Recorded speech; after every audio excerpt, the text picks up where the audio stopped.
اور قوموں کی معیشت طاؤس و رباب کے ذریعے ختم ہو جاتی ہے۔ سیدنا ابو بکر رضی اللہ تعالیٰ عنہ جب خلیفہ مقرر ہوئے، اس وقت بھی مسلمان انتہائی پریشان تھے۔ مختلف چیلنجز مسلمان فیس کر رہے تھے۔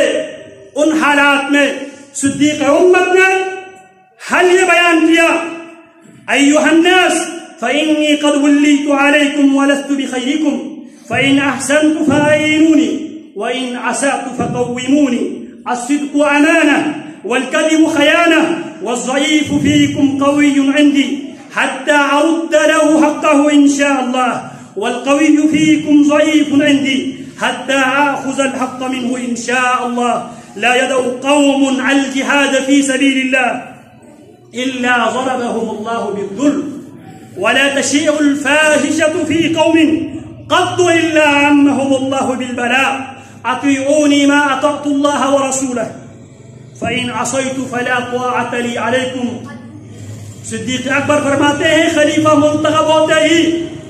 دنیا کو پیغام دیتے ہیں، جو دنیا دیکھ رہی تھی محمد الرسول اللہ صلی اللہ علیہ وسلم کے دنیا سے رخصت ہونے کے بعد اب مسلمان ختم ہو جائیں گے، مسلمانوں کو آسانی سے ہم کچل کے رکھ دیں گے۔ جو لوگ یہ سوچ رہے تھے ان کو صدیق اکبر رسول اللہ صلی اللہ علیہ وسلم کے منبر و محراب سے پیغام دیتے ہیں، ایھا الناس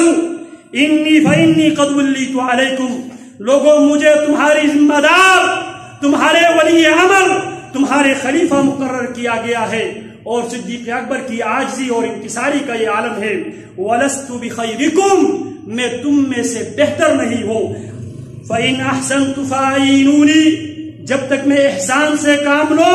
جب تک میں کتاب و سنت پر عمل کرو تو میری مدد کرنا، میرے ساتھ دینا، وَإِنْ أَسَعْتُ فَقَوِّمُونِی، جہاں جہاں میں کتاب و سنت کے دائرے سے نکلو فَقَوِّمُونِی، مجھے سیدھا کر کے کتاب و سنت کے دائرے میں واپس لیا۔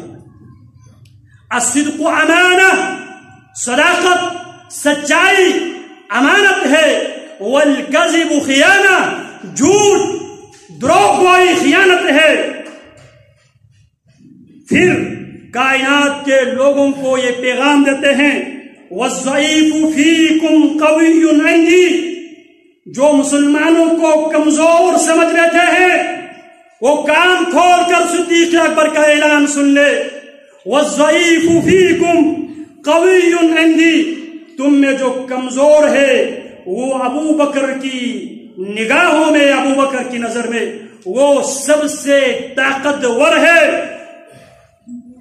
والقوی فیکم ضعیف عندی، جو اپنے آپ کو طاقتور سمجھ بیٹھے ہیں وہ ابو بکر کی نگاہوں میں، ابو بکر کی نظر میں، ابو بکر کے عزم و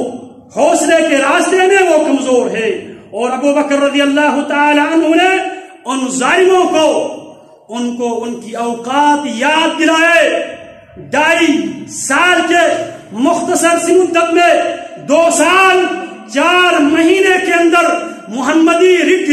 قائم کر کے، محمدی شریعت قائم کر کے، ہر طرح کے فتنوں کو مٹا کر، دبا کر، کچل کر، ابو بکر رضی اللہ تعالیٰ عنہ جب دنیا سے جا رہے تھے، ایک طرف ابو بکر رضی اللہ تعالیٰ عنہ کے لشکر رومن امپائر سے خالد بن الولید، ابو عبیدہ بن الجراح، عمر بن عاص، یزید بن ابی سفیان، ابو سفیان بن الحارث، معاذ بن جبل، ان کی قیادت میں رومن امپائر کے خلاف برسر پیکار تھے۔ دوسری طرف شرحبیل بن حسنہ رضی اللہ تعالی عنہ کی قیادت میں پرشین امپائر کو چیلنج کر رہے تھے۔ ان کے سرحدوں پہ جو اپنے آپ کو طاقتور سمجھ بیٹھے تھے، ابو بکر نے انہیں بتایا جو اپنے آپ کو طاقتور سمجھتے ہیں وہ میرے نزدیک انتہائی کمزور ہیں۔ اللہ اکبر کبیرہ۔ صدیق اکبر رضی اللہ عنہ فرماتے ہیں، لا يدعو قوم الجہاد فی سبیل اللہ، جب بھی قوم